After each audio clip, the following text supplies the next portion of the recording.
Welcome back to the Better Men, Better Ball Player podcast. I'm your host, Trey Cobb. I want to thank you for joining us here on our 99th episode of the podcast, where we get a chance to talk to 2021 ABCA Ethics Coaching Award winner,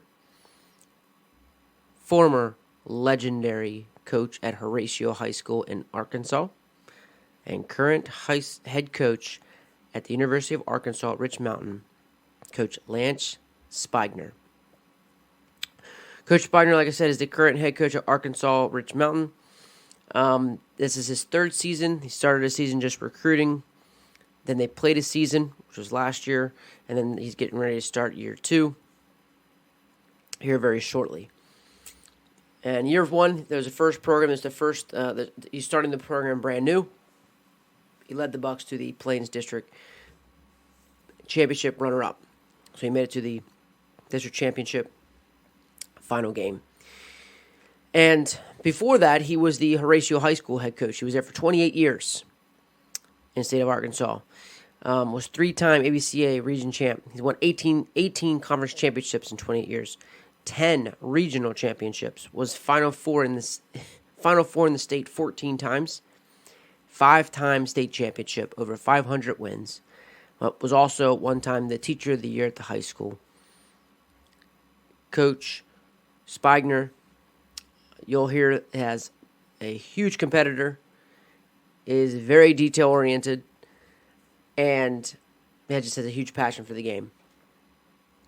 And it was just a tremendous, great time to talk to him.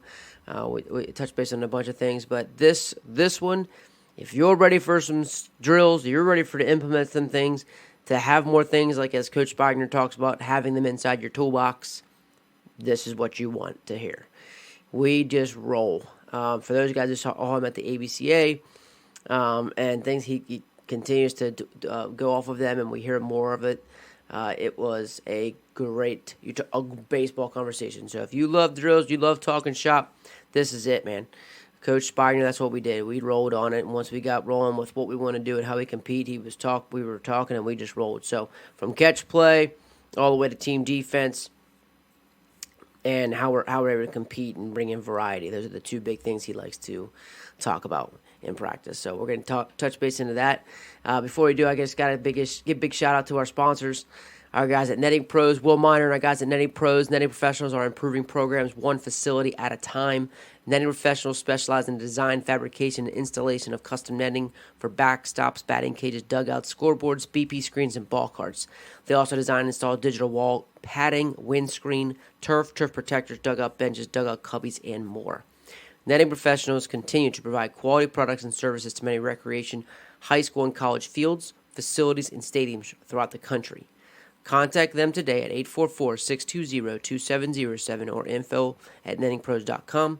Visit them online at www.nettingpros.com or check out Netting Pros on Twitter, Instagram, Facebook, and LinkedIn for all their latest products and projects. So again, big shout out to those guys at Netting Pros and being part of the Netting Pros family chat. And Coach Spigner, appreciate you. And all you guys, you're going to enjoy it as well. You're going to appreciate it. Again, big time guy to listen to. Talking shop, be ready to implement something in your practice today. Here he is, head coach at Rich Mountain, Coach Lance Spigner.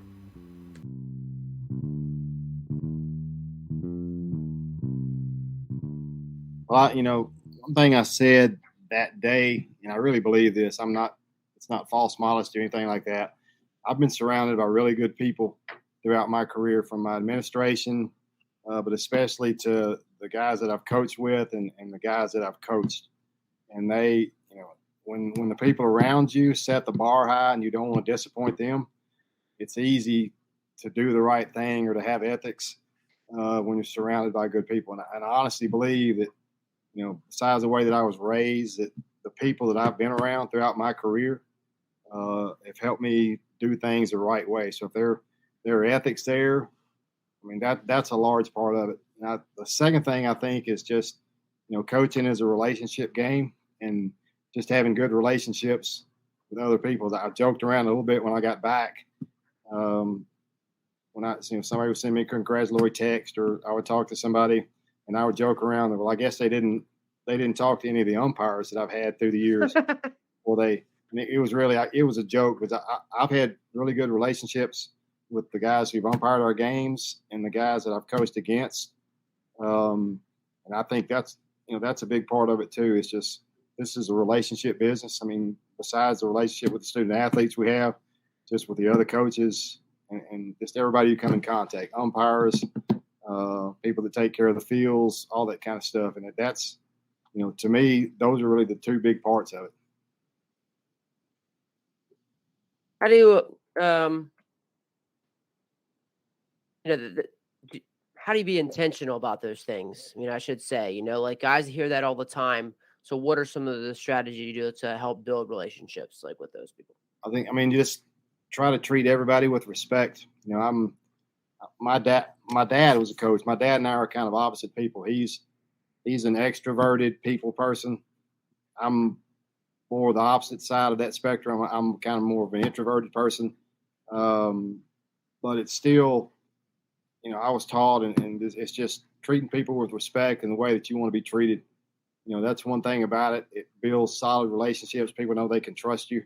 And you feel like you can trust people, also on the flip side of that. So that's, I think, a big part of it is the fact that, you just, you treat people the way they need to be treated, whether, it's the guy who takes care of the city park, the janitor at your school, or your superintendent.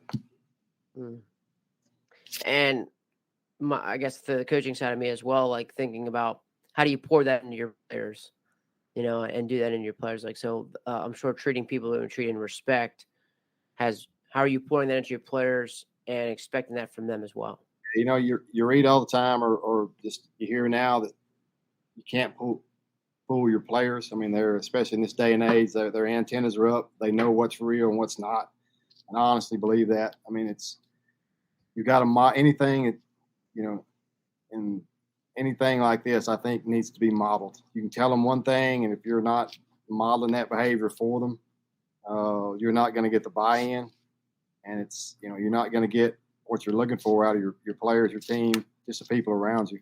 So I think that's a big part, and then the leading by example thing, there's a fine line there between somebody who can lead by example. Some guys like to just lead by example, but you've also got to speak up when you need to speak up. I mean, the old expression about, if you let something go, you're condoning it. If you can't either, if you just try to lead by example only, you're not willing to speak up when you need to speak up, things will slip by. And I honestly believe if you don't say something and, you let something slide, you're actually kind of condoning it. So I think there's a balance there between the two of trying to model, for the people around you, the way things need to be done. And then that kind of propagates itself, I guess, with your older players, is you kind of get a feeder system of, the older guys start to model for the younger guys that comes in and come into your program, and it just kind of builds on itself. But yeah, there's daily maintenance with it too, and it's something that you need to model for your players, I think. For sure. No, I agree. And I love how you said, like, nowadays, and here as a coach, you're a 30-year coach, still talking about needing to, you can't fool it now. So like, you're already thinking, you made these adjustments. So is that a big change from when you started 30 years ago to where it is now? Or is that something that you've always done? I've evolved a lot, I think, over that time period. I think sometimes I don't think players are a whole lot different now than they were in the past. I mean, we just as a population, sometimes we think about the good old days, and when I was a player, we were tougher than that. These guys were really, they're really tough these days. They're really smart. They're really advanced, technologically advanced. They're different, but they're not that much different from when I first started 30 years ago. They're the same players they were then. They're just a different version of those guys, if that makes sense to me. Mm-hmm. But as a person, as a coach, the way that I've coached, the way that I treat people has evolved, just because, do I have 30 years of experience or do I have 1 year of experience 30 times? I mean, you're going to grow as a coach, and, hopefully you get better and you evolve into a better version of when you first started, I would hope. Wow. Do I have 30 years of experience, or do I have 1 year 30 times? Hey, that's awesome. That's got to be something you bring into in at bat. Is how you play the game. Is that something that you, because like that's seems like it's part of your language. Is that something you try to promote over to your kids? And what are you asking specifically? In terms of like, man, like winning each pitch, that seems like almost like a winning, like people talk about competing, win the pitch, every competing pitch, like how you just said that, right? 1 year, 30 times, or 30 years of experience one time. Where like, it seems like the one pitch 120 times, you know what I mean? Instead of 120 pitches in the game. It just seems like, wow, like just such a part of your language. That was just wondering if you brought that into your players. Yeah, we try to. I mean, that's, our goal, the old 1% better. But I mean, every year, our players, for the most part, our teams are playing really well at the end of the year. And I think we could go into a whole other podcast on the reasons why, but for the most part, our teams historically have always played a lot better at the end. They're fresher than most people at the end. And I have some philosophies about that, and I think it's, once again, just like you said a while ago, we're going to fail forward and learn from what the mistakes that we made in the past. We're going to have a system to evaluate as a team, where we're reaching our goals and where we're not. And then we're going to talk calmly and rationally, talk about those after the game. Say, this is where we're failing. This is where we're succeeding. This continues to be what we need to improve on. And we're going to start working on that more. So yeah, I think that's a big part of it, but also having a clue, evaluating, have a system to know what you need to work on, and, getting that across to your players, and then doing your job as a coach and trying to make them better each day to where you're peaking at the end. And can you dive into some of those reasons why you think that you play better at the end? Yeah, some people won't like this. We take days off when it's time to take days off. There are a lot of times in the season that when I was a high school coach, we would play on Friday and I wouldn't see him again until Monday. And then we played a conference game on Monday. So some people will kind of take the flip side of that argument, that I'm missing a practice day, or I'm missing a Sunday workout before we play a conference game on Monday. I was always kind of thinking long run, and we were, even in a high school season, as short as it is now, to me, with 56 games in the spring at junior college level, we wanted to be fresh at the end. And I thought that was a bigger payoff for us at the end. And it was for us. I mean, the numbers say it was for us at our high school. Then maybe the day of work on the weekend. Let those guys recharge their breath. I mean, let's be honest, they're playing for fun. They're not getting paid. They're high school baseball players. So fast forward to last year with us here at Rich Mountain, junior college level, is we bring 41 guys in. 38 of those guys are true 18-year-old freshmen right out of high school. And we hit it pretty good. You play the what is now 14 playing dates in the fall, in the 56 games in the spring, and we got tired. You could tell about 2/3 of the way through our conference season, we went from being in second place to losing 7 out of 8 over 2 different weekend series. And even you could see it. I mean, I could see it. The umpires, even some of the umpires were marking, your bunch looks a little tired. A couple of things there, we dial back a little bit. Maybe some of the morning lifts, we dial back on those, maybe work some of those into the afternoon, shorten practice up a little bit, and then we kind of got our legs back under us and played better at the end and better through the tournament.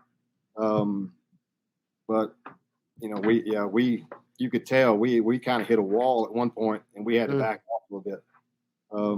So that's when I say that, their way, you got to be able to read your team, I think, and play for the end game, and kind of balance that with we're not working enough or I think, I don't know, that's just one thing it proved to be successful for us. Yeah, it's absolutely, like you said, the proof's in the pudding. The numbers don't lie. 500 wins don't happen on accident. That's for sure. 5 state titles. And what last year, you guys won the district? You got the district championship, right? Yeah, we went through the tournament, the winners bracket undefeated, and then Western Oklahoma State came back, double dipped us. We were one win away from going to the World Series. We were 29-28 last year in our first year, and we were one win away from going to the World Series. Western ended up going to extra innings against LSU Unis in the finals of Game 3, and they were the national runner-up, beat us out of the tournament. And it was with yeah. What else? So you said multiple. Did you guys say you had some other philosophies on why you were kind of playing better at the end? You said you've had a feel for taking your days off and things like that. You talk about lifting too. It's always been something pretty important to you. Yeah, lifting's always been important. And if I can back up a little bit past that, I mean, you asked a question. The second thing, variety to me is a really big deal. I've never been one. I think I still have the mind of an adolescent in a lot of ways. Because, we try to get our work in with as much, one, variety as possible, and two, competition as possible. What I mean is, I was never the kind of guy that these are our 5 hitting stations. We're going to do these 5 hitting stations every day. We're going to get, these are the 5. We're going to do them every single day. If I do something every day, I would go nuts. I mean, so we always, tried to mix in as much variety as possible. And then the second thing, while still obviously trying to get our work done and get the fundamentals covered. And the second thing was whenever I can make something into a competition, we're going to make it into a competition. So instead of just off the cuff thinking of something, instead of doing, having the people that I call deer, my runners, my bunt for a hit type guys, push and drag guys, is maybe I'm going to get 8 of them after practice that day, and we're going to pair them up, and we're going to play better bunt game. And those guys are going to pair off against each other, and now we're going to amp it up a little bit with competition. So I think those two things, that's why they play, is to compete. And those are two things I think that have kept us pretty fresh and keep us growing in our program throughout the year. That's cool. That's cool. What's some of your favorite competitions to play? Well, we one of the ones that we do. This is, and I apologize. A lot of these ideas are stolen from other coaches, and I don't know who to give credit for. But like I saw this one time, and I've asked players before. I say, what's the favorite? What's the thing that was the favorite thing that we have done in the time that you were with us? And the one that kept getting mentioned over and over is what we call validation BP. And validation BP is a player is going to get a certain number of rounds, certain number of swings in a round. But if they get a hit, then they have to validate it with a bunt. So we'll immediately, the very next pitch, we'll say, hey, sack bunt, third baseline, or push bunt, or whatever. And they have to get that bunt down, the right pace, the right line. It has to be the correct bunt, and they validate that hit, and they get a point for it. If they hit a wall, over the wall, or the ball gets to the wall, then it becomes 2 points, double points. And then we'll go through a round, and like that group of 5 guys, you may be the leader and you had 10 points at the end of validation BP. Well, then the other guys hit that day, and somebody's going to win validation BP. They're going to be the highest point earner of the day. It might have been a guy who got 15 singles and got all his bunts down. It might be a guy that hit the wall 5 times or over the wall. So that one is a really good one. And then I spoke to some guys the other day at the Arkansas High School Clinic, and I was telling them about some of the ideas we have there. One of them I like is called the turn 2 game. And in turn 2 game, we're going to have our infield is going to be on the infield, usually 2 deep at each position. The outfielders, catchers, POs, whoever are going to be at the plate, and they've got a ball on a tee. They're going to hit the ball off the tee and then run full speed to first base. The infielders, the turn 2 part of the game is the infielders are going to try to turn 2 before that guy gets to first base. If they do, they take a point off of the offensive score. Okay. If the offense reaches first base safely, they get a point. So if you hit maybe a guy tops the ball off a tee to the shortstop, he knows there's no chance of a double play. His baseball clock now in his head tells him that ball needs to go to first base instead. Mm-hmm. He throws ahead of the runner at first base. If he's out, nobody scores. Okay. If it would have been a one hopper to shortstop, they turn the double play. There's nobody running on the bases, just the hitter running to first base. Mm-hmm. If they turn the double play and the ball gets to first base and beats the batter runner, then it's 1 point off of the offensive score. So we'll play that for 10 minutes. The goal of the offense is to keep the goal of the defense is to keep the offense at 0, 0, 0, 0. And if whoever wins in the 10 minutes, the loser owes me what I call a payback. I heard this at the ABCA this past January. I heard somebody say this, and this is really right up my alley. They said, hey, if you're looking for a good idea for something for your players to have to do a payback, a competition, make them do jumping jacks. He said it's not going to kill them. It doesn't take long to do, and they're embarrassed to do it in front of the guy because they look goofy doing it in front of the guy they lost to. That's right. They sure do. We came back.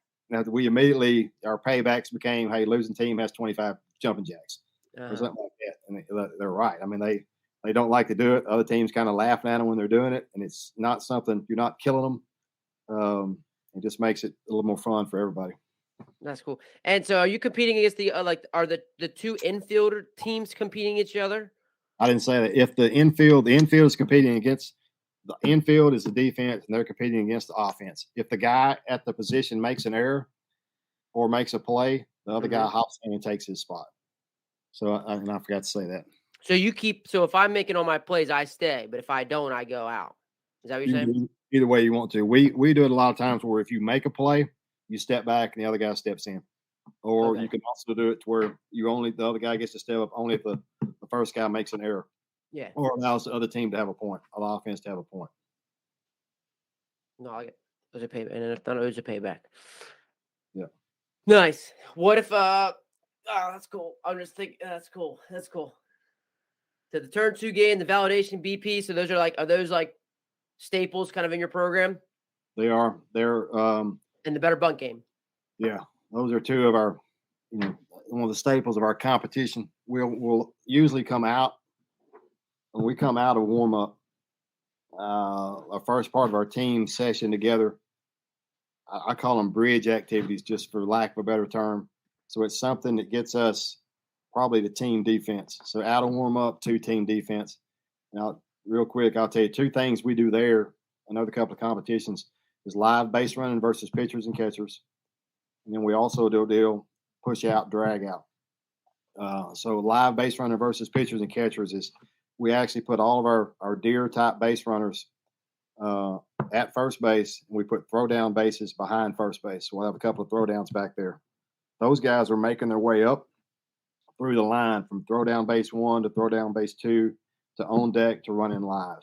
So those guys throw down bases are diving back if it's a pickoff, and they're getting a jump and running a few steps at those 3 bases. So we just don't have a bunch of guys watching one guy go live.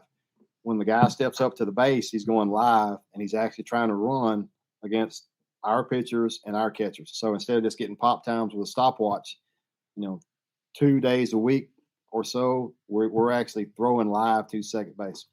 Now, we do it a couple of different ways.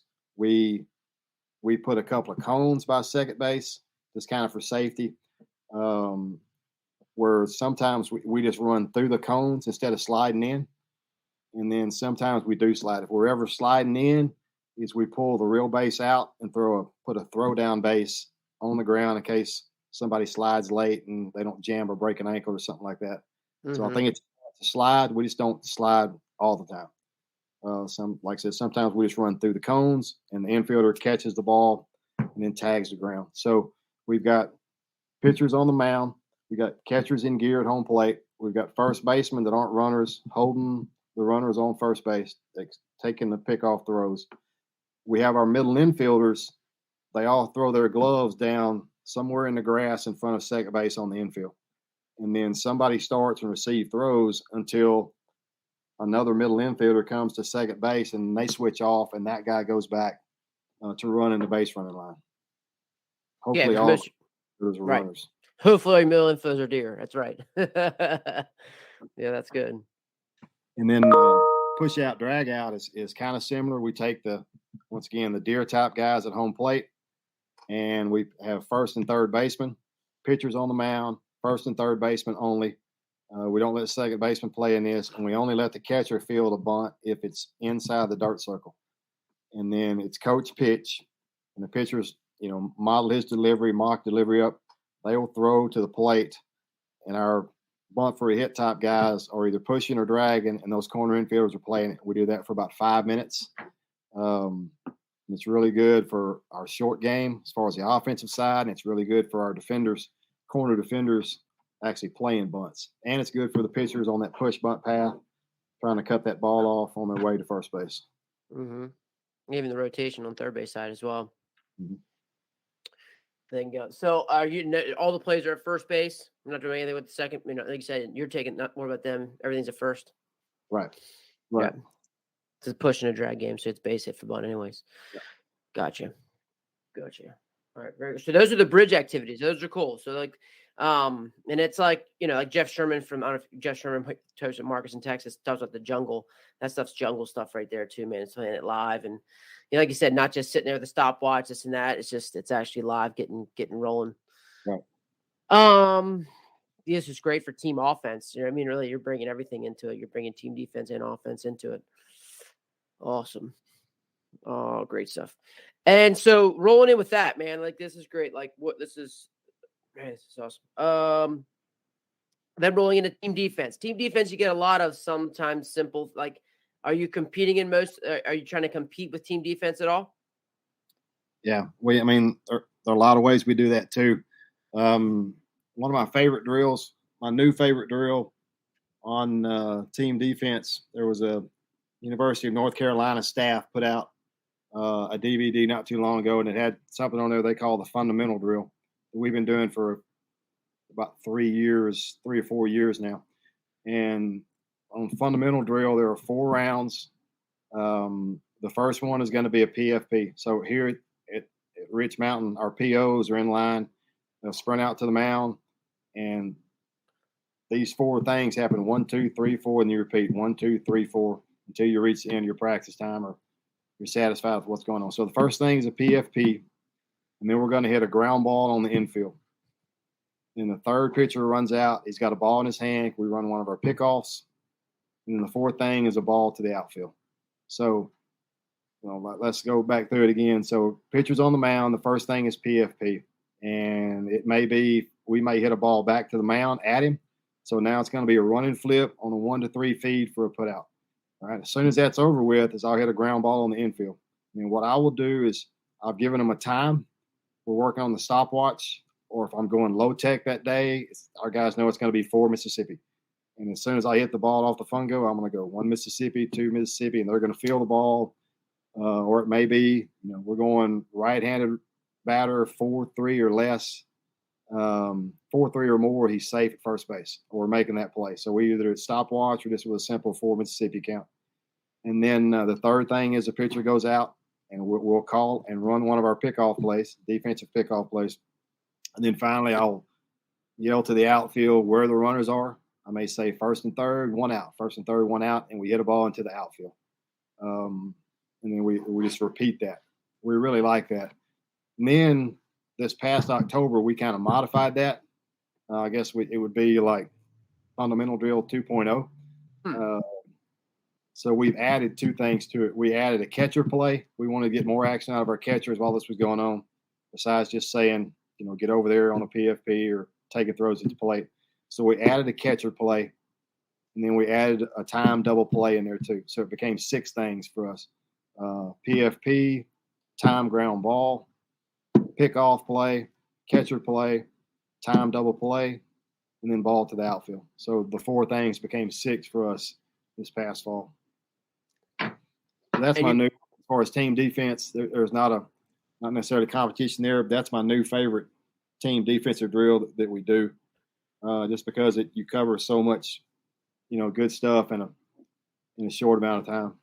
And you could almost, change that almost every day. Keep your variety. Like, you like your variety. So you can almost do that. Like you can almost have different series, every other day or whatever. Hey, 16. So what the competition side of it, are you like challenging the team and said, hey, we got 10 minutes of this. We're going to get through 3 sets of this. Is that the competition of it, or just the competition of it, just the time on the infield, like having to make a play within the time? Yeah, I mean, they're working against a stopwatch. The competition is, I mean, I guess part of it is mental and physical both. Is we're going to try to execute, whether it's the pickoffs, they're going to be timely, they're going to be accurate, they're going to be correct. If we say bunt defense 1, it's supposed to be a back pick, and you throw a ball to the plate, something went wrong. So there's that aspect, and then the fact that we're battling the stopwatch in the outfield, and then we also we don't do this a whole lot because we kind of incorporate it into another drill, but you can also add your stopwatch in on your plays, on your balls to the outfield. Yeah, that's what I was wondering. Do you want, like, would you say like a get there, like what you get at the second base or home at like 7.5? I think what we do is, if I remember these numbers, once again another stolen drill. This is we got it to ABCA. 8.5 seconds is home to second. So if a hitter's going to second, we got to get it there before 8 seconds. 8.5 seconds earlier. And we go, just because I'm not good at math, we go 7 seconds from first to third and 7 seconds from second to home. Okay. And then we go 3.8 seconds on tag up base to base. Okay. So you could add if you wanted even more competition, you could add the stopwatch into the outfield play at the end. Absolutely. Player doesn't get it. You don't make the time. Are you giving so many of those? Does the player who didn't get it do jumping? Does he owe you a payback, or is it mostly a team thing? It's mostly a team thing. And like I said, we don't do there. I mean, there's not as much competition in the fundamental drills there is in some of the other things we do. Right. Besides just the things that we just mentioned previously. So it's not really a pass or fail, loser or winner kind of deal when we do that drill. It was just, like I said, it's something we discovered in the last few years. It's been really effective for us on the team defensive side of it. Would you recommend that every pitcher has a ball? Like just every pitcher would have a ball in their pants when they would run out? You would recommend, like, what are some things, like just little things like that you would recommend, like just so it moves smoothly? Should everybody have a ball? And sometimes they're going to, I know, like they really only need to throw the ball in the pickoff, right? Right. Let me, every pitcher needs a ball. That makes it go more smoothly. And then if you have, depending on what size school and what your coaching staff is, if everybody's on the same page together as far as making it go in a timely manner. I mean, I don't like I can do it all myself, or I can tell and I can tell my pitching coach, hey, you have the PFPs, have them ready to go. What would kill that would be, the pace of the drill. Is if we had to stop, I had to turn to him and he had to think for 5 or 10 seconds on what the PFP was going to be. And, now I'm waiting on him. The pitcher's waiting on him, just as an example. So being organized and kind of having a clue always helps that work better. And while I'm thinking of it too, one thing that we've done on the team defensive side, as far as organization, I stole this idea from football coaches. We have, in my practice binder, we have several game situation scripts, and everything is scripted out. So like a football coach is, when he goes in with his scout team, comes out and he goes through the script for that week. The reason we do that is so everybody, all my coaches or me, but everybody on my staff knows what the play is and what's about to happen. And if my catcher coach, if it's something he knows it's about to be pass ball, wild pitch communication, or whatever, and he's ready to watch to make sure his position group does it exactly like they're supposed to. Once again, the idea I stole from football coaches. If I'm coaching football and I'm coaching the defensive ends, and I see on the script they're about to run reverse to my defensive end side, then I'm more prepared to watch him and coach him up on that. So I pull one of those scripts out and it says play 1, nobody on base, come back or to the mound. And there's nobody out. So the catching coach knows right now when I hit that ball, well, let's say it's ground ball to the right side. It'll be a better example. Yeah. He knows he's listening and watching for his catcher to say, get over there to the pitcher. Does that make sense? Yes, it does. Scripted out ahead of time. And I have a bunch of those made out to where it's kind of like working a puzzle. If I have nobody on to start with, let's say maybe my JV guys are running for me. And then the next situation, I'm going to take advantage of that guy who just ran to first base. And I'm going to say, now there's a runner on first base. That's the next situation. And maybe it's our thirds bunt coverage with nobody out and the man on first base. And then one kind of thing kind of builds on the other, and then I'll clear the bases. So to where it kind of flows better. You wouldn't want to say nobody on base, and then all of a sudden, hey, bases are loaded. Johnny, Billy, Bobby, go run, get on the base. I mean, that way you can say, hey, I'm about to hit a ground ball back to the pitcher. You need to stay on first after this play. So that kind of helps it flow a little bit better too. I mean, I probably got a dozen of those scripts. Yeah, scripts in my folder where I can just pull one out and know what's going on. And some of the things, I mean, we lost the game one year. We had a pitcher throw a no-hitter. We got beat 1-0 on a no-hitter. And we had a runner from third tag up on a triangle pop up between the pitcher, catcher, and the first baseman. And nobody went, third baseman, or nobody went and covered home. Mm-hmm. So that ended up being the winning run. This no-hitter tagged up and ran home on a caught pop-up in a triangle. So you better believe that found its way onto the script later in my coaching life, to where we're covering, that's on the script, because I never want to get beat on that again. So is this a fundamental drill script, or you're just saying just to get game situations? I guess just like different situations, but is this part of the the fundamental script? It's not. Yeah, it's just a different thing we do for team defense. Okay. I'm following you now. Yeah, game situation script, totally separate. Yes. From the other. Okay. Yeah, the game situation. I got you. So that's even just throwing them into game situations. Like you said, you would start with the runner and then just kind of build it from there. Okay, I see what you're saying. Right. Okay. With live runners, yeah. Okay, got it, buddy. Yeah, we do it versus air, or we'll throw live runners out there, or JV guys will run, that sort of thing. Yep. Heading into that, just like team offense. I guess you kind of already discussed it a little bit with the validation BP, the better bunt game, and there's a two all team offensive wise. How you like to compete beyond the validation game. I mean, even in situation too. So will you take those the situational game scripts as well as then put it on the offensive side as well? We do. I mean, we'll do different BPs just like that with the offensive scripts. Yep. We'll do situation BPs where a group is at home, a group is at first, a group is at second, a group is at third, and we'll go, where the hitter is at first base, and I'll call out an offensive situation there. Once again, I've got it written down where I can roll through these faster on the days we're doing this. The BP, and I'll say run at first base, sack bunt, and the hitter will execute that in BP, and we go to the runner at second base, and I'll call out a situation there. Nobody out, moving. Then the runner at third, we're going to go down angle. And then I'm just, before every pitch, I'm hollering, to the team, I'm saying what the situation is. And then bases loaded, we may just react to a batted ball, the bases loaded. And then the next hitter would hop in, and then everybody would rotate up a base. That's one thing we do. What I like probably the most that we do as far as training our hitters on the offensive side, the team side, is several years ago, a light bulb kind of went off, and so I've got this 120-pound dirt bag that plays second base for me. It's just a scrappy ball player. He's not going to out-athlete anybody. And then maybe I've got the 230-pound draft choice guy. Do I need to train? Do those guys need to train offensively the same? I've got, the guy, the draft choice guy is hitting the ball 400 feet or 450 feet.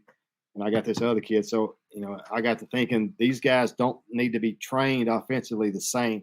So we came up with a BP that I call production point BP. What it does is we have one group. You can do more. We split our team into two different groups. And there were some years at a small high school, I may only have one group of what we called RBI slugging percentage guys. I may have one group of 5 guys, and my other 15 or 20 may all be what basically are our dirt bags. I mean, they're going to be our on base average, quality at bat kind of guys. And their BPs are kind of tailored to each other. And they're going to take them, at the same time. I mean, they're on the same day, but group 1 steps up and they're going to have a round of 5. And before every swing, we call out what they have to execute. And let's say like this is the quality at bat, the dirt bag group, the quality at bat guys. And I'm going to say sack bunt, first swing sack bunt, second move the runner from second base, third swing find the barrel, round 4 score the runner from third with less than 2 outs, round 5 drag bunt. And every time they execute that skill, they get a point or a check mark for that. And then we're going to go through about 5 different rounds. I have it scripted out, what every skill that I want. Now, on the flip side of that, let's say it's round 3 for my slugging percentage RBI guys. It's going to say something like barrel, barrel, wall, wall, barrel. What that means is they've got to find the barrel the first 2 times. And if you want to get, a little more high tech on it, you can get your pocket radar out and track their exit velo. It's got to be a certain exit velo to be considered to be a barrel. Wall is pretty easy. It's got to get to the wall or it's got to clear the wall, 1 or 2. They only get a point if they do some damage at the wall. Cool. So, once again, barrel, barrel, wall, wall, barrel. That round for them was find the barrel, hit the wall or over the wall again, and then end up with a barrel. So their rounds are a little bit different. There's too many variables to go into what each one is. Yeah. But if somebody's interested, I'll be happy to share that with them if they just reach out to me. But we started that helped us get better because we started training guys more specifically to their skills. I mean, if we go back to the potential future Major League Baseball player, he doesn't need to be dragging and push button a whole lot because that's not something I'm going to ask him to do on our field that's 305 feet to left, and we're going to try to let him do some more damage. So that's kind of what we train for. And I'm not going to ask the 120-pound second baseman we mentioned earlier to look to do a whole lot of damage. I want him to have quality at bats and pass the baton to the next guy and the next guy till the guy that does the damage comes up and he strikes a crippling blow, hopefully. Mm-hmm. Will those 2 teams, so will the RBI guys, those 2 teams compete against each other in some manner, or is it just basically saying, hey, I was the winner today? So if we got rain here today, we're going to do the same BP today, and I had them divided up on the 2 different sheets of paper, scoring sheets, and somebody was going to win, the quality at bat group, and somebody was going to win the slugging percentage group. We're going to have 2 different winners, and they would be the highest point total guy on each one of those 2 sheets. And we usually, even guys at my level now, at the junior college level, they still like prizes. I mean, whether it's a Jolly Rancher or a shake from Sonic, they still compete and they like to win things. So we're gonna, they're gonna win something. I don't know what it's gonna be exactly that day. This group I've got now, they love chocolate milk in the morning in the weight room. I mean, there's nothing I think they like more than they win. Like, say those 2 guys, if we'd have gotten to go outside and do this BP today, I was probably bringing 2 different guys chocolate milk to the weight room tomorrow morning. And that's, everybody loves to win. Everybody loves to compete, especially guys who are athletes. I mean, that kind of gets their motor going. Absolutely. I love that. I love being able to train them certain ways. And then you're even specializing, individualizing along with being able to compete within the team. Any team kind of competitions, do you challenge the team in certain situations, being able to kind of, build that team, a little bit of team chemistry, being able to challenge them that way. Yeah. We always try to work with, my pitching coach is also our strength and conditioning coordinator here. He does a really good job incorporating that into the weight room. And then just trying to end every day or every few days with some kind of competition, pairing up by competition. And we do the same thing at practice too. Trying trying to think of a specific example. I can't think of anything right now offhand specifically. Challenge, I guess, in the weight room, I mean, it's pretty. The weight room's a great time for it as well. I was thinking, how are your challenges in competing in the bullpen? Like, how does your pitching coach really kind of take the same mindset towards the competition with your pitching staff? He does. He does a really good job of even in our inner squads. He'll pair up pitchers on teams. And I don't necessarily mean the inner squad teams. I mean in different groups, and I think he calls us the Nasty Boys, and he has a point system. I wouldn't be able to tell you what all goes into that point system, but he has a point system, and it might be, a team earns a point for what we call A3P after 3 pitches. The hitter is on base, out, or he has 2 strikes, and he's got a bunch of different categories like that. And he's going to have a winning group and a losing group. Even outside of our normal inter squad, scorekeeping on the scoreboard, is that they're going to be a winning pitcher group and win a loser pitcher group. And then, also just the competing in the bullpens. I know they do some of that too. Whether it's horse bullpens where they execute pitches, or a guy gets a letter if he doesn't match a pitch by the other guy. It's like you play horse in basketball. Mm-hmm. And I think too with it's one thing with the technology. Technology makes it easier for everybody, pitching coaches, bullpens, as far as having access to the numbers.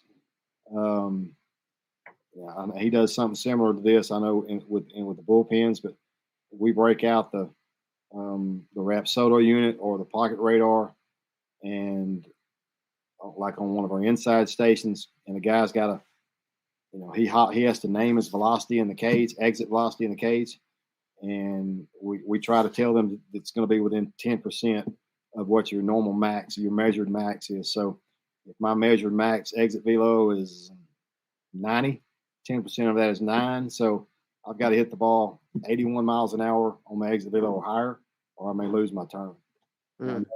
Using that as an example, he's done something similar to that with his pitching staff and just competing, whether it's spin rate, velo, location, all that kind of stuff. And back to my original point, I mean, technology has made that easier for us. Did you hit that flush? I felt like I did. Well, it was only 72 miles an hour, so it wasn't as flush as you think it was. Absolutely. So 10% of your exit velo. It also reaches velocity. That's become one of my favorite inside hitting stations, is where they have to, you're going to get 6 swings. I mean, this group of 3 guys in the cage, you're going to get 6 swings and rotate. But when you hop into the cage, you tell me what's your number again. And for us, it's going to be 10% of my exit velo, max exit velo. And if it's not within 10%, I lose my last 3 swings or whatever. So you're swinging with more intent, but you're also swinging at better pitches. Mm-hmm. It's hard to swing at trash and hit it within 10% of your max exit velo. So it helps on a number of different levels. Absolutely. How do you test for max exit velo? Well, what do you like to use? Beyond just using that, like, is it just a straight up T, or are you talking like off a BP machine? If you're talking machine, how are you getting their max exit velo? So what we do here, I mean, we use T. Even with some of the guys who work out or prospect camps, we use T and measured exit velo with a radar gun or radar device there. But we have, not trying to get free advertisement, we have a Rapsodo unit, and it gives us it provides us with an average, and there are others that do this too, I'm sure. It provides us with an average exit velo, your average exit velo. So we can measure your max, but it also provides us with that player A's average exit velo. So we can do that one of 2 ways. We can say your max exit velo is this, or we just on and what we do is I like short toss, sitting down, we do 7 paces away or about 21 feet away, overhand short toss thrown to the bottom of the zipper. And we try to throw it around 32 miles an hour. We're trying to simulate plane of pitch, the velocity of the pitch. Really, the only thing that's different is the baseball looks really big when you're that close. It's not quite the same, but we're still trying to model what we're going to see in a game. That's why I don't like underhand front toss as much. We prefer to do the overhand. So I like to, if we're going to track, if we're tracking just max exit velo, we're going to do it off the tee. That's going to kind of be our standard there with the radar device. But if we're going to try to get your average, for us, we do it most of the time on that around 21-foot overhand short toss, we call it. So both those things kind of work together for us. I love how you're very intentional about just what you said, what you're going to see in the game, and you already know exactly how many miles per hour you are, which I'm sure you've probably seen like the correlation between the how far you are and things like that. Yeah. That's super solid, super intentional. It's awesome. Purposeful. Love it. So again, another thing of adaptation. Here again, 30-year coach, talk about Rapsodos, talking about exit velocity. And then being able to let guys, don't have to bunt because you're not going to ask them to do it in the game. Right. Or, I mean, we tell some of our sluggers, the guys that we consider kind of to be sluggers, you're probably, honestly, when we ask you to sack bunt, it's probably going to be the third baseline. Because that means, in our case, with our standards, is there's a runner on second base or first and second. We're trying to get that guy to third base. So even with our slugging percentage guys, even if they did sacrifice, their main sacrifice bunt for us is going to be sack third base. That's one they have to be really good at. We're not going to ask them in our system to sack bunt with a runner at first near as much or as frequently as we would with a runner at third base. I don't want to get in that debate on should you sack bunt or not, because that'll be a Twitter war that you see all the time on whether or not you believe in sack bunting. I'm just saying if we are going to do it, and we are, I need my bashers to at least be able to be proficient at sack bunting third baseline. Oh, sure, absolutely. And also because you never know what the time of the game is. You can have a guy go 0 for 3 and just not seeing the ball well, and whatever. I don't know. It just depends on the situation too. Who knows what the situation comes up, and you might just need it. But no, it's totally understandable, Coach, for sure. You play to win a game. Like I said, your track record and the numbers speak for themselves. Oh my! One thing we found out. I mean, no matter which side of the coin that you fall on the sack bunt or not sack bunt category, or just how you feel about short game in general, I think it's important that you have to think about the level of baseball you're talking about. And the lower at the high school level, especially the smaller school level, they don't handle the baseball. Obviously, they don't handle the baseball. They don't play catch as well as they do on TV. So I can't tell you how many state championship games I've in Arkansas. The University of Arkansas most years host the state championship games, and there are 7 classifications. So over 2 different days, they're going to play 7 state championship games. I've been there every year. If we hadn't played in it, I've attended every year except for one since they started there in 1999. So I'm just saying that to say I've seen a lot of state championship games in Arkansas. I've seen a lot of dog piles, which is pretty awesome. But I can't tell you how many times I've seen bunts picked up at Baum Stadium in the most pressure-filled moments and thrown down to the tarp down the right field line. Just the whole game changed, on that play. So before, like with anything, I think before anybody discounts something, you've got to think about the level that you're talking about, and is that opinion applicable to high school baseball in this case, or junior college baseball, or whatever. And I mean, I've seen it. I mean, I know what happens with the average high school team when the pressure's on. and the bunt's placed on the ground and people are running. So I think it's, you're missing out on a tool in your tool belt to be very valuable if you're not ready to play that game when you need to. Yeah, and I think what you said there was just like the nail on the head too, like in your tool belt. Like if the game calls for it and the situation's right, we're gonna do it. That's what I hear you say. Yeah, I agree.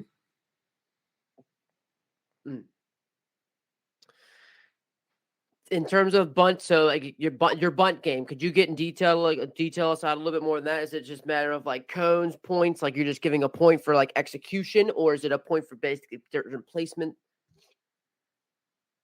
So, but I mean, we're specific enough here is that, and I'm kind of greedy. I want everybody to be safe, not to the point where we're not going to get the bunt down first and run second. That's a really big, principle as far as I think the bunt game, especially the sack bunt game. But we want to bunt it at a speed and a pace that's was safe enough for us where it's going to be fair, but it's going to stop at a place. It's a high pressure zone for you. So that for us is usually around 28, 32 feet from home plate. So when we come out to start the practice season, there are a lot of times there are going to be bunt zones painted that I've painted on our field. And one of them is going to be a semicircle that goes from one foul line to the other. That's a zone of about 28 or 32 feet from home plate. And that's our kill bunt zone, the pressure bunt zone. And we're trying, if we can, to make the ball, unless we're trying to get it past the pitcher and make the third baseman come get it, we're trying to, if we can, kill the ball in that zone where everybody's safe, including the batter runner. And then one thing we do too is we call it the deer point game. Once again, it's back to the bunt for a hit type guys. Is see if I can make this make sense. We paint a rectangle that is 10 feet across so the foul line makes one side. It is now 10 feet wide, and it goes parallel to the baseline. It starts 15 feet from home plate, and it stops 15 feet from third base. So that makes it a 60-foot long rectangle. It is 10 foot wide. Does that make sense? The foul line makes up one side of it. Then halfway through that zone is we take the painter and we paint a stripe right down the middle, 5 feet. So now you've got on the foul line side, you've got a zone. You've got what we call a 30-point line in the middle, and you've got another zone on the pitcher side. So the zone on the pitcher side is the 10-point zone. The zone on the foul side, where the third base foul line is the 20-point zone. If you can stop one on the line in the middle, it's 30 points. Oh, does that make sense? Yes. So I'll get my group of base hit bunters up there. This is a drag bunt day, obviously, because we call any bunt to third base to us as we call it drag bunt, whether it's left-handed or right-handed. And they're going to go through a rotation. And this is another one of those things we talked about as far as bridge activities earlier. A lot of times we'll have tri-picks going on the mound. So the pitchers are on the mound working on their pickoffs to each base while this is going on. We got a pitch machine set up or coach pitch. We usually get a Hack Attack Junior up in front of the mound, and we're feeding balls to these base hit butters. So we got tri-picks going on, and we got what we call the deer point game going on too. And then those guys they'll step up, execute the drag bunt, and I'll record on a score sheet. I'll record the score. They have to go get the baseball and pick it up and put it in a bucket and then go to the end of the line. So let's say we have 8 guys. When those 8 guys go through, that's round 1. And our goal is to make it through 10 rounds if time allows. And they have to average 10 points a round to not owe me a payback. So if we went 10 rounds, your score should be 100 or greater at the end in order to avoid the payback. And if it was 80 and we went through 10 rounds, well, you're supposed to average 10 points a round. You owe me 20 something on paybacks. Maybe it's 20 jumping jacks or 20 air squats or whatever. And if you got 0, you owe me 100 of whatever it was. If you have 100 or 110 or 120, then you have nothing. And once again, you're going to have a winner, and you're going to have somebody. You have a lot of guys who probably didn't win. they're owing you a payback for that. So in about 10 minutes, we can usually in about 10 to 15, 10, 12 minutes, we can go through 10 rounds of about 8 guys or so of my base hit threat guys. So that's another thing we do as far as the short game part. Once again, another competition. I know we're talking a lot about those because we do a lot of those. And that's another thing that kind of will bridge us a lot of times. We'll come right out of a warm up and into that, especially when, if it's right before a team defensive segment. As much as you like to compete, and I was thinking about the bridge, thinking about beforehand, you talk about you're warming up. As much as you like to compete, are there anything in your catch play that you like to do to compete? I was just thinking about this, and you mentioned it. So one thing we do with our infielders is, and that's my group here at the college, is as soon as we finish, either before we start or sometimes as soon as we finish, usually before we start, but is we'll do what we call ball handling, and it's ripping off basketball coaches. But so every infielder has a baseball, and we want them to be able to deflect and have good hands, and the transfers are clean. Is we make them go through 4 different ball handling exercises, and they're the first one to get to 10 exchanges raises the baseball in the air. I'll say their name out, and they've won the first round of ball handling. And it's, once again, every single day they love to compete, and they have fun at it when we do it. So the first thing is going to be around the waist.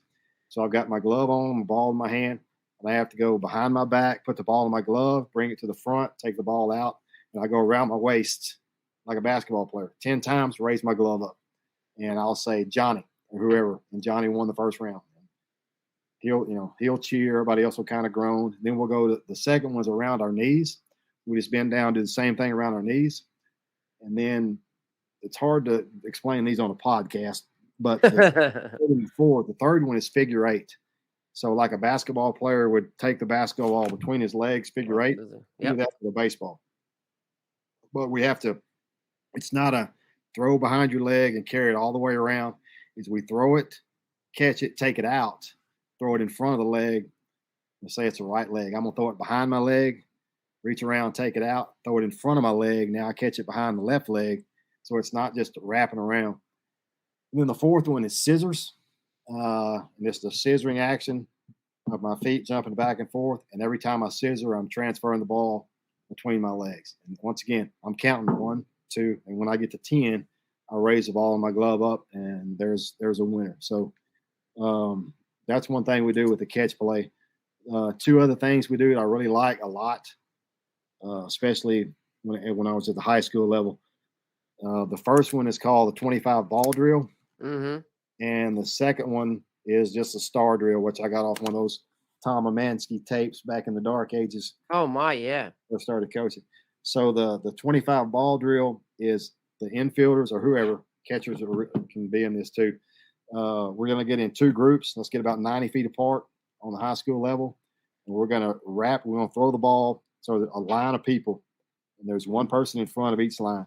We throw it to the other guy. He catches it, deflects it quickly, and throws it back to the other guy. Every time we make a clean exchange, it's 1. I mean, it count 1, 2, 3, 4. After you catch, you go to the end of the line. And then if you throw one away, it goes back to 0. We're going to do 25 clean exchanges in a row. And as soon as we get 25, it now becomes rundowns. So we take that ball and we sprint towards the other guy, get it up, give him a dart toss right in the chest, let him keep his fingers up, and that guy runs back the other way. So we go from 25 throws to 25 rundown exchanges without spiking one down at somebody's ankles or throwing it too hard.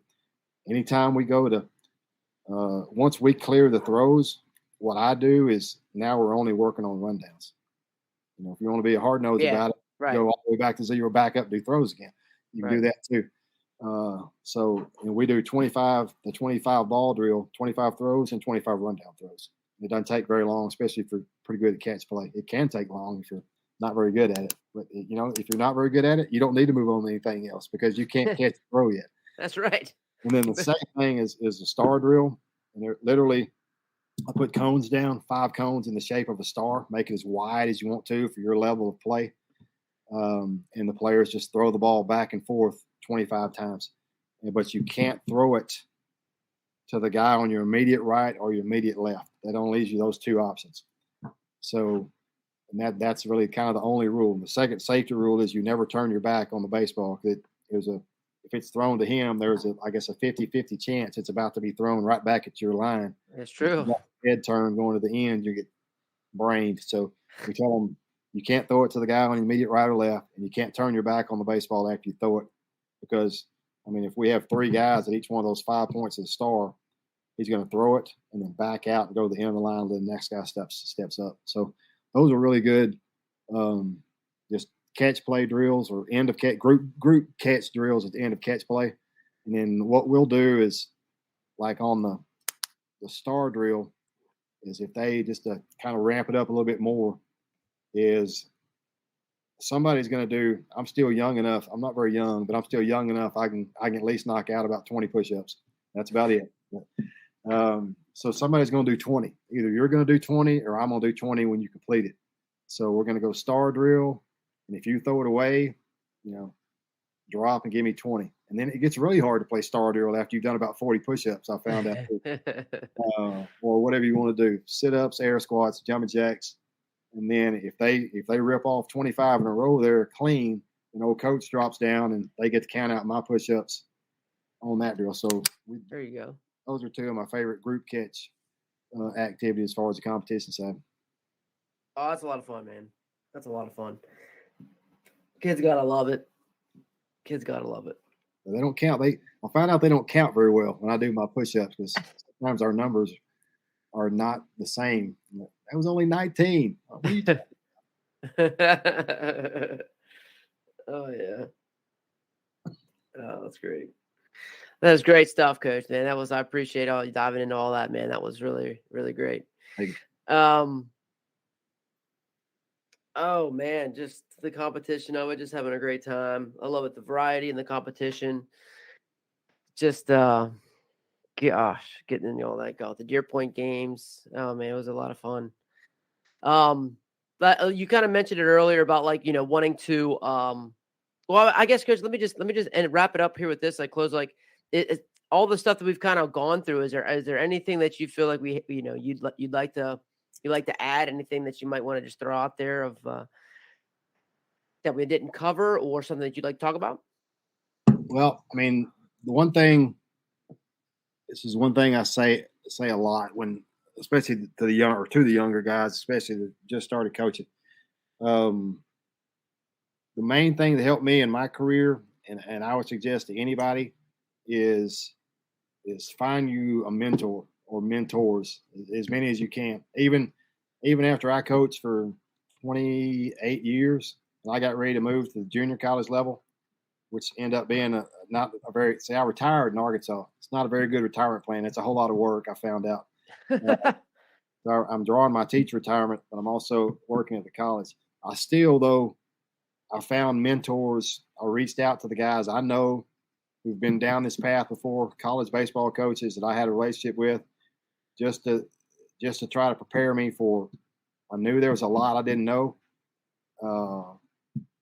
just to where it wasn't as much drinking out of a fire hose as it was, because it was, even with those guys, it was a lot.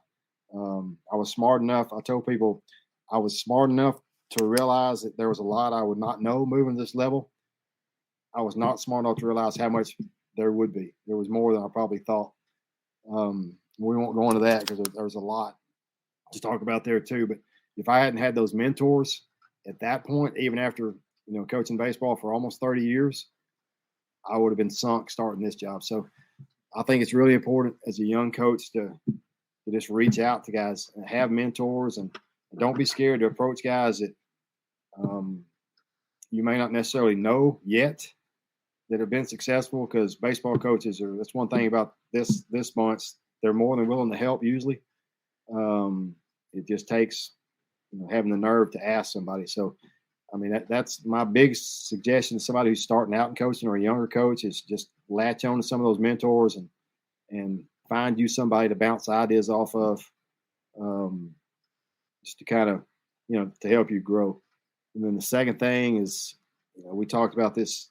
I'm 54 now, but I still embrace technology and I've tried to always be a lifelong learner, and I think that's important too. I mean, you may not like to read, and there are different options for that, but man, if you're not reading, you're missing out, in my opinion. At least read, articles or something about your sport. Just try to keep growing and try to keep learning, and that's what one of the keys to the success that we've had in our programs is we always try to stay on the cutting edge. If somebody if there's a better way to say something, or there is a new way to do something, I want to know about it.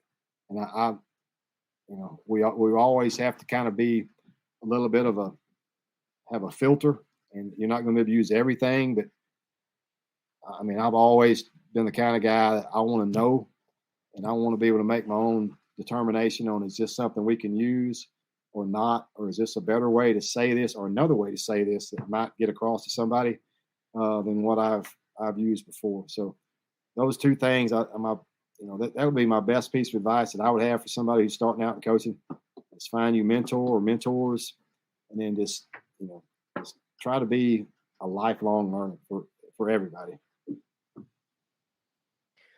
Well said, Coach. Appreciate that. If somebody would want to reach out to a great coach like yourself, what would be the best way to do that?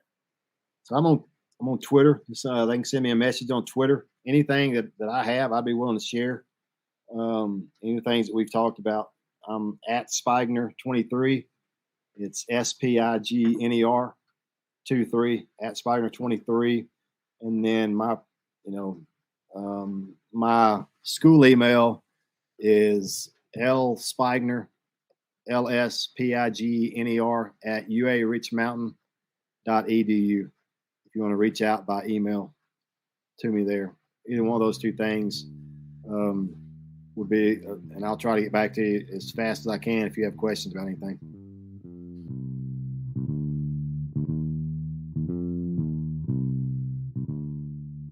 I told you, Coach Spigner, tons of information you could take right now. You could take right into your practice.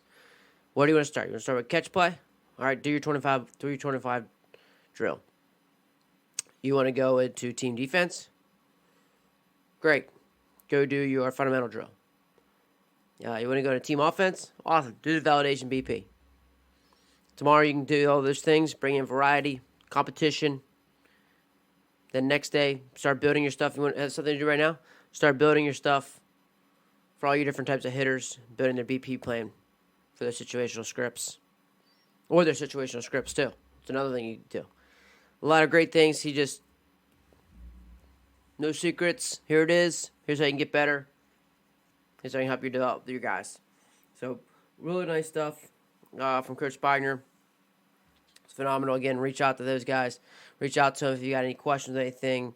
It was just a pleasure talking to him. Love talking to a guy, just talking shop, talking baseball. It's what's great about the baseball coaching world. And we mentioned it. We talked about it off the air, and that's what's great about it. And we talked about, I think, on the air too. Like he mentioned about, like, this is what's great about getting a coach, getting a mentor, reaching out, because baseball coaches love it, and that's why I still love it. Here we are, 99 weeks later, talking to guys, talking to shop, and yep, it's a